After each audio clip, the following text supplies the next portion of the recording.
Assalamualaikum warahmatullahi wabarakatuh. Halo guru-guru inovatif, santri kreatif, dan tim desain lembaga pendidikan yang luar biasa. Kemarin di topik yang kedua kita sudah mengenal 15 istilah-istilah dalam desain grafis yang wajib diketahui oleh guru dan santri desainer. Nah, hari ini di topik yang ketiga kita akan belajar bersama 7 prinsip desain grafis dasar. Ini penting banget teman-teman sekalian, karena desain itu tidak hanya tentang seni, tapi juga logika, bahwa ada aturan, bahwa ada panduan, bahwa ada prinsip-prinsip visual yang perlu kita terapkan. Mari kita mulai belajar bahasa visual yang sesungguhnya. Oke. Prinsip yang pertama yaitu balance, keseimbangan visual. Maksudnya, menjaga agar elemen-elemen dalam desain tidak berat sebelah. Ada dua jenis, balance simetris dan balance asimetris. Simetris maksudnya kiri dan kanan setara. Nah, ini cocok banget untuk desain flyer seminar atau undangan resmi. Sedangkan asimetris tidak kaku, namun tetap seimbang, dan ini cocok untuk flyer atau poster edukatif modern. Nah, sekarang gimana kalau teman-teman dapat tugas mendesain banner utama yang akan ditempelkan di panggung acara Maulid Nabi? Kira-kira pakai balance yang simetris atau asimetris? Yang punya pengalaman boleh bagikan pengalaman kalian, tulis di kolom komentar. Kalau saya pribadi, saya menggunakan balance yang simetris. Kenapa? Karena untuk menjaga agar nuansa acara atau kegiatannya tetap formal dan sakral.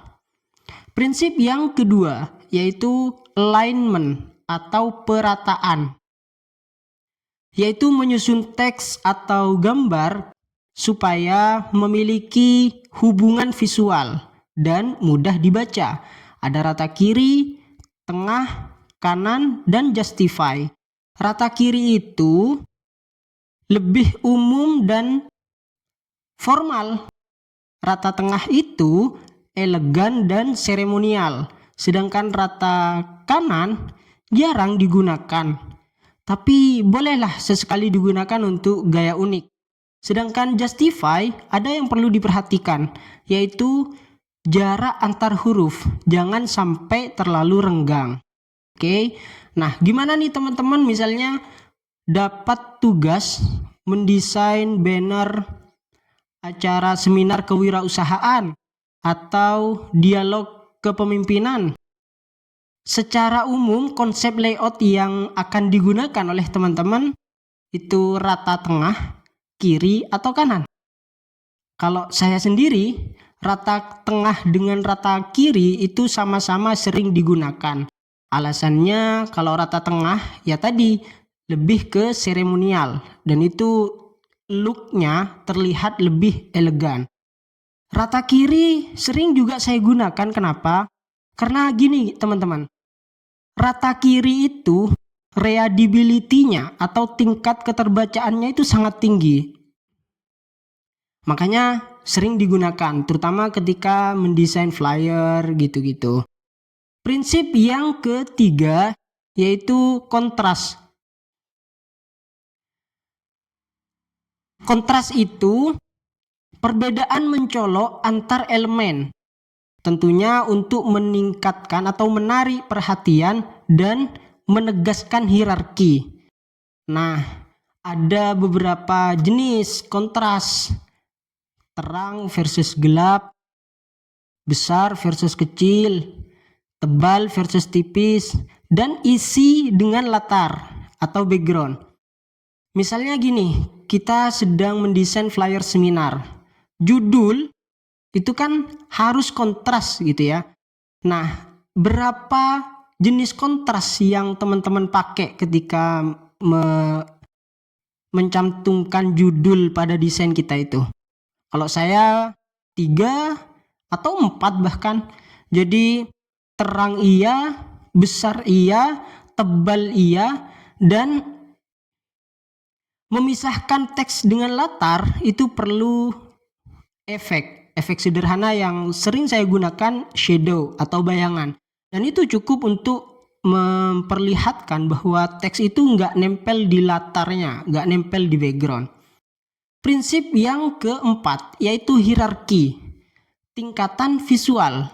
Maksudnya, menyusun elemen-elemen visual dalam desain berdasarkan urutan penting.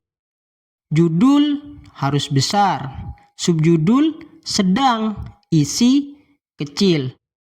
Nah, gimana nih kalau teman-teman misalnya ada tugas mendesain flyer kajian? Elemen mana yang akan teman-teman tonjolkan?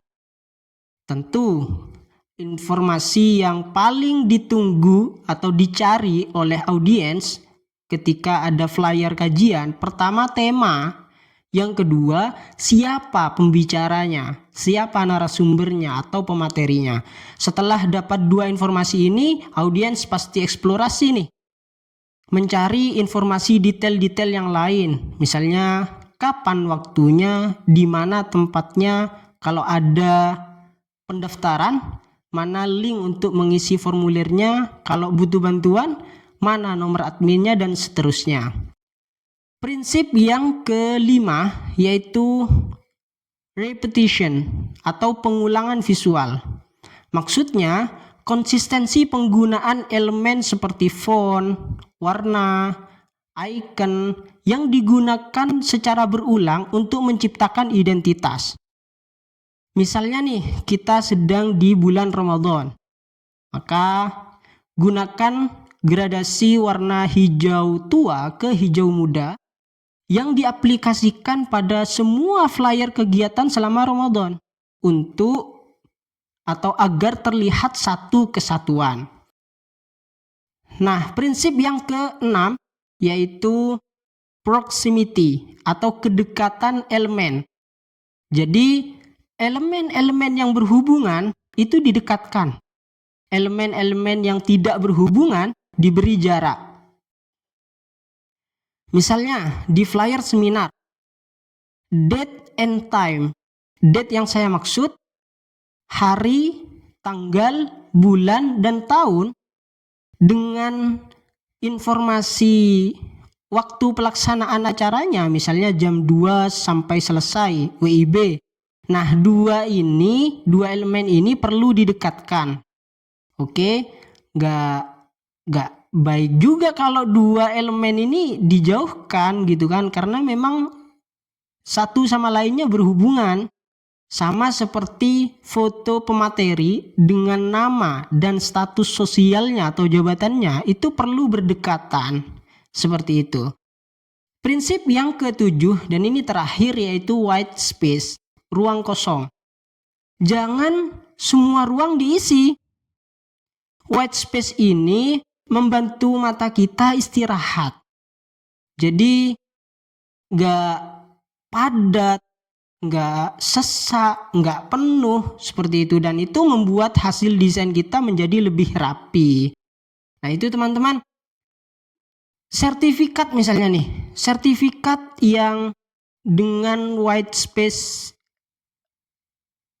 yang cukup gitu ya, itu akan tampak lebih profesional dan eksklusif daripada yang wah asal tempel sana tempel sini, itu kan padat, penuh, dan mata kita itu nggak istirahat kalau kita ngelihat flyer atau hasil desain yang penuh atau sesak itu.